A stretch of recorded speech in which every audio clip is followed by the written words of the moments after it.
What's going on out there, everybody? Eddie from Eddie Studios here.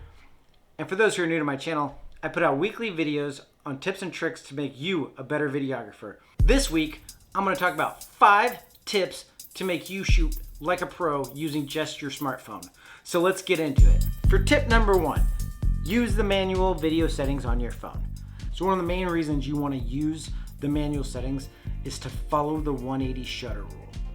And what that means is that if you set your frame rate at, say, 30 frames per second, you're going to want your shutter speed to be 1/60, so 1/60th.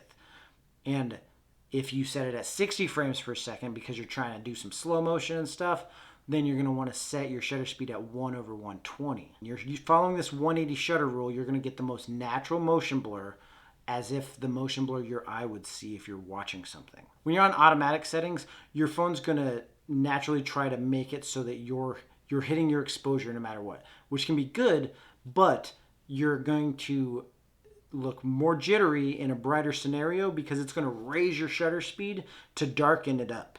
And when it raises your shutter speed, it makes it real rigid. There will be no motion blur. If you're an awesome video editor and you want to do adding some blur in post, then you can do that. But if you're watching this on how to shoot with your phone better, you probably aren't going to try to add blur in post. So follow the 180 shutter rule, and the way you get to do that on your phone is going to be by using your manual settings.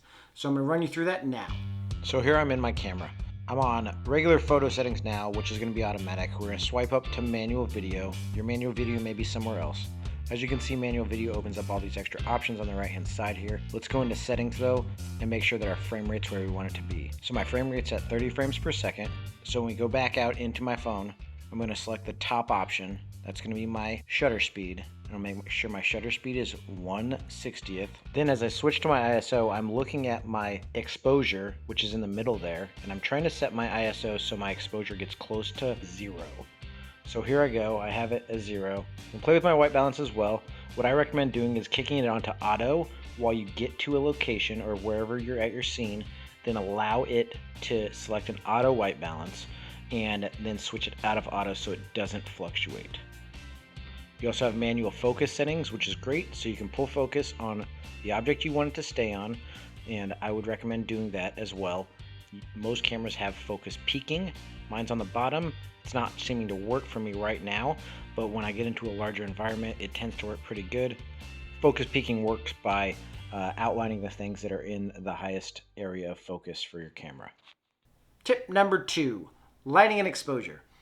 You're going to want to follow that 180 shutter rule inside or out. Along with the 180 shutter rule, we also have to think about our ISO, which is our sensitivity of the sensor on your lens. If you crank it up too high, you bring what's called noise into your picture, and it starts to look really grainy. And I'm sure you've seen some pictures where it's really grainy and you're like, why is it so grainy? A lot of times that happens in low light.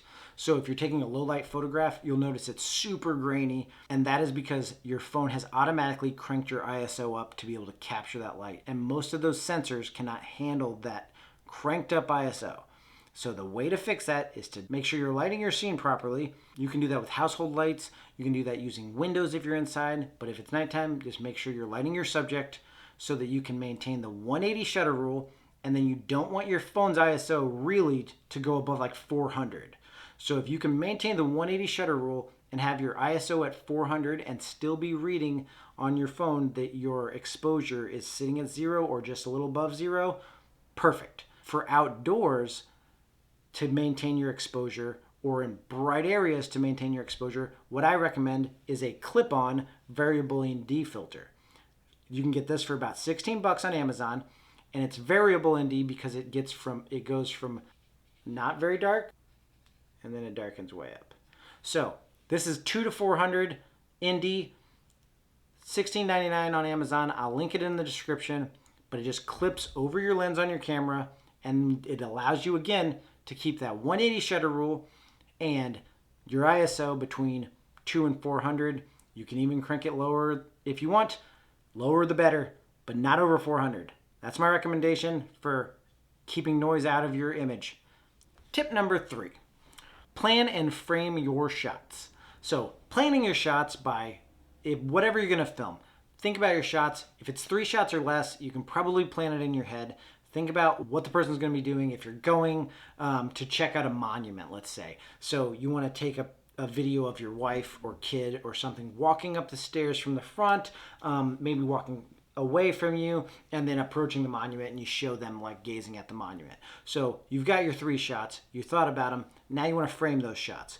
So in their walking upstairs to head to this monument, how do you want to do it? Do you want to shoot it low at their feet? There's different ways you can frame each shot, camera angles, how to frame them within the shot. Your phone has the thirds lines on them. It'll usually be listed as a grid. If you turn that on, utilize that grid to frame your shots. In filmmaking, they call it the rule of thirds, or in photography, if you base things off of the rule of thirds. If you're looking at this video right now, likely my eyes are on the top third. When you're doing a talking head video, that is in general a good way to have it framed. I'm also not completely on center. I'm farther to one side than the other. Think about the rule of thirds. Think about foreground elements, background elements, and what you can do to incorporate those while you're framing your shots. If you want to go farther into framing, I can make a full video on that. Let me know in the comments if you're thinking you need a little bit more instruction on framing your shots and different aspects of that. If you're getting use out of this video, please hit that like button and do subscribe to the channel, because I will be making more stuff. And if you're leaving comments and asking me for tips or tricks, I'm going to put out a video on it. So we'll try to cover any concerns or comments you guys have in the next video. Let's move on to the next one. Tip number 4. Camera movement or lack of camera movement.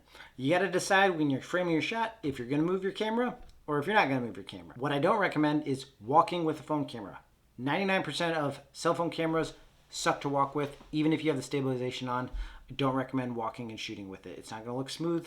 It's not going to look cinematic. Nothing about it's going to be great. What I recommend is planning your movement and then taking a stance with bent knees and a good grip on your phone.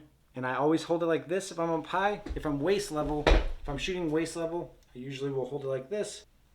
And so movements here or up here, it's like this. If you're trying to push on something, you can use gesture hands, but I like to move my body with it and watch your framing while you're doing it. All right, little thing that helps with some camera movement, you can get a gimbal or a stabilizer. They're about $100 for phones. I'll put one in the description below, but I like to use one of these. So this is like a grip or a cage for your camera. It has little hot shoe mounts, so you can put a mic on here. You can put a light on it. This is a Newer is the brand name, and I'll put one of those in the description below. I've used this quite a bit, but it gives you a wider grip on it so that your movements are a little nicer. Try one of these out if you have like $15-20 to put towards one. They come in handy. Microphone's also a smart thing to get for your phone, because most phone microphones aren't great. If you're going to do anything where someone's talking to the camera, you're going to want to use a microphone. So external microphone, I'll put one in the description below. That's about $20. Awesome microphone. Tip number 5. Story is everything. If somebody can tell that you're going from a start, middle, and finish of a video by watching it, which you can really show by establishing shot, journey shot, hero shot. Easy to do, have a story. It makes people want to watch it from start to finish. If you're just shooting random stuff and you're like, this was my vacation, nobody's going to finish your video. They'll watch a couple seconds of it and be like, cool, somebody else's vacation. I didn't get to go on that, and they don't know how to shoot video. But if you make a story, follow some of these other rules, and plan your shots, they're going to want to watch it till the end, and they're going to say, wow, you take really good video. Come shoot my vacation. Just kidding. But story is king. Tip number 6, bonus tip, is video editing. Edit your videos. It's great to just shoot an ongoing video and upload it, but if you take clips, edit them together, add some music, add some sound, it makes them so much more fun. I recommend Power Director if you're doing all of this on your phone. We're talking about mobile here. Power Director is the best mobile video editing app I've ever used, and I've tried a bunch of them. Download Power Director, use the free version, check it out. If you really love it and you want to try the pro version of it, go ahead. I think it's like $49.99 for a year. and it's awesome. It allows you to do everything any video editor out there will allow you to do. It gives you music, stock footage video, stickers, and fun things that you can throw up, lots of different text, anything you can get on a paid for video editor on a computer you can get on PowerDirector. It's crazy. I'll put a link to it in the description as well. I hope you guys learned a lot today. If you did, please hit that like button, subscribe to the channel. I'm gonna keep doing stuff weekly. You're gonna see videos, tips, tricks, and my last video I'll put right up here, and this one will be a recommended video for you. So until next time, I'm gonna keep grinding here at Eddie Studios, shooting some stuff with the kids and having a good time. I'll see you next time. Have a good one.